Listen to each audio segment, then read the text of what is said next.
Welcome to Suman TV. నేను మీ నవీన్. ప్రస్తుతం మనతో న్యాచురోపతి ఎక్స్పర్ట్ డాక్టర్ షగుప్తా గారు ఉన్నారు. హాయ్ మ్యామ్, నమస్తే అండి. మ్యామ్, బెల్లము నువ్వులు ఈ రెండింటిని కలిపి తిన్నామంటే మోకాల నొప్పులు తగ్గుతాయని చెప్పేసి విన్నాగానే, కానీ ఇది నరాల బలహీనతకు చాలా అద్భుతంగా పనిచేస్తుందని అంటున్నారు. సో ఏంటి ఇందులో ఉన్న స్పెషాలిటీ ఏంటి? అదేవిధంగా ఈ నర్వ్ వీక్నెస్ ని తగ్గించుకోవాలంటే వీటితో పాటు ఇంకా ఎట్లాంటి ఫుడ్ తీసుకోవాలి? ఒకటి నర్వ్ వీక్నెస్ అనేది ఈ మధ్యకాలంలో ఖచ్చితంగా కాల్షియం డెఫిషియన్సీ వల్ల కానీ, B12 డెఫిషియన్సీ, ప్రత్యేకంగా ఐరన్ డెఫిషియన్సీ వల్ల నర్వ్స్లో ఆ స్ట్రెంగ్త్ లేదు. మనం చాలా మందిలో బాగా డ్రింక్ చేసే వాళ్ళలో చూసేవాళ్ళం, బాడీ షేకింగ్ కానీ, వీళ్ళు బాగా డ్రింక్ చేసే వాళ్ళని కనుక్కునేవాళ్ళం. ఈ మధ్యకాలంలో డ్రింక్కి సంబంధం లేకుండా కూడా బాడీ అందరూ ఊగుతూ ఉంటుంది because of nutritional deficiency. So nerve problem ఏదైనా వచ్చిందనుకోండి, మనం ఫుడ్ విషయంలో ఖచ్చితంగా నువ్వులు చాలా ఇంపార్టెంట్ అండి.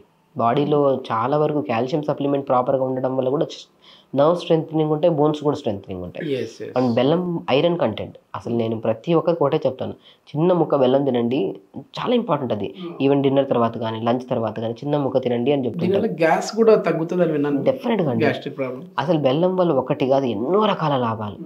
సో అది మనం ఏ రూపంలో తీసుకోవాలి? ఇప్పుడు మన నరాల బలహీనత గురించి మాట్లాడుతున్నాం. కొంతమందిలో కాల్షియం డెఫిషియన్సీ వల్ల రావచ్చు, కొంతమంది ఐరన్ డెఫిషియన్సీ వల్ల వస్తుంది, కొంతమందికి B12 డెఫిషియన్సీ వల్ల, కొంతమంది D విటమిన్ డెఫిషియన్సీ వల్ల వస్తుంది. సో వీటి నాలుగిటిని మనం సమంగా ఒక లడ్డు లాగా చేసుకోవచ్చు, లేదంటే ఒక స్నాక్ లాగా చేసుకోవచ్చు. అది ఎలా చేసుకోవచ్చు?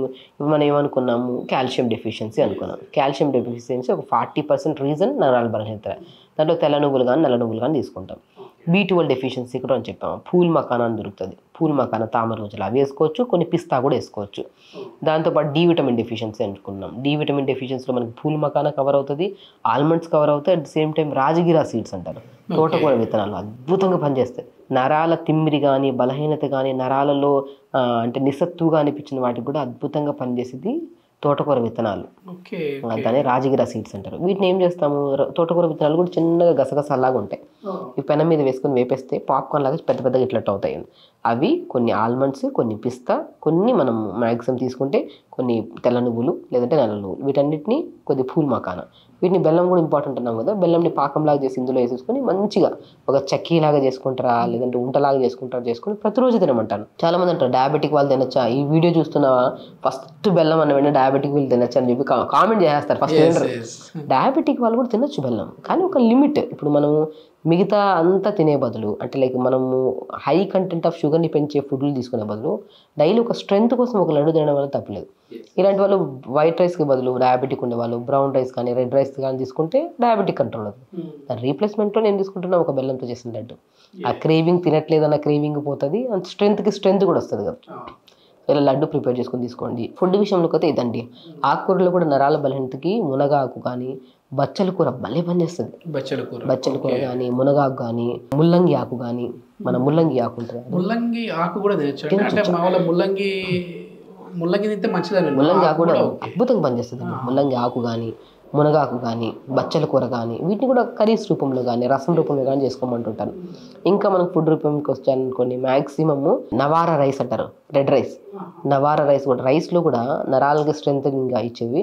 నేను మ్యాక్సిమం నరాల బలహీనత ఉందంటే రాత్రిపూట నానబెట్టిన మజ్జిగన్నాన్ని తినమంటుంటాను.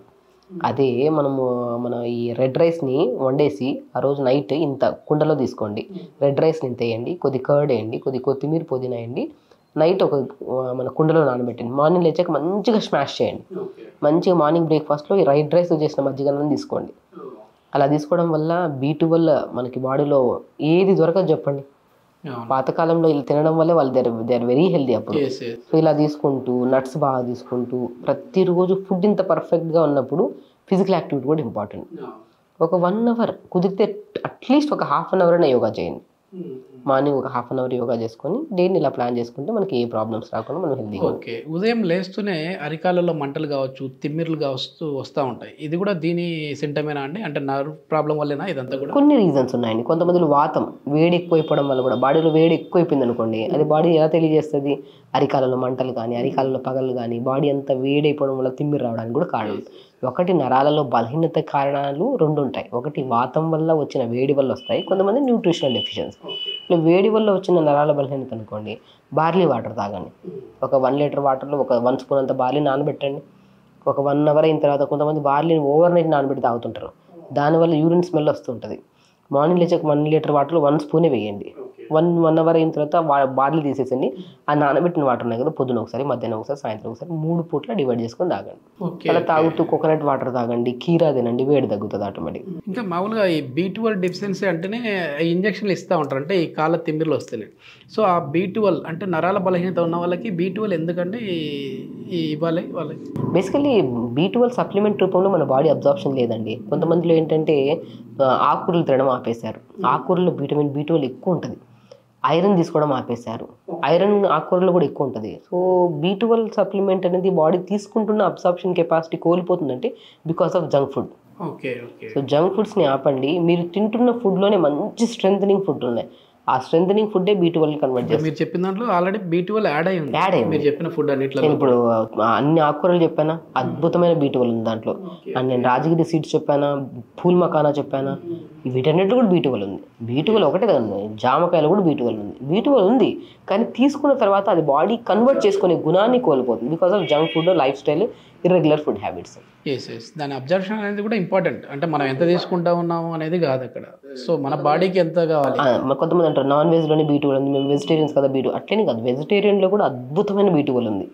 ఆ B12ని తీసుకున్నా కూడా బాడీ రిసీవింగ్ కెపాసిటీ కోల్పోయింది because of gastric issue, life style, stress, ఇవన్నిటి వల్ల. కరెక్ట్ టైంకి తినండి.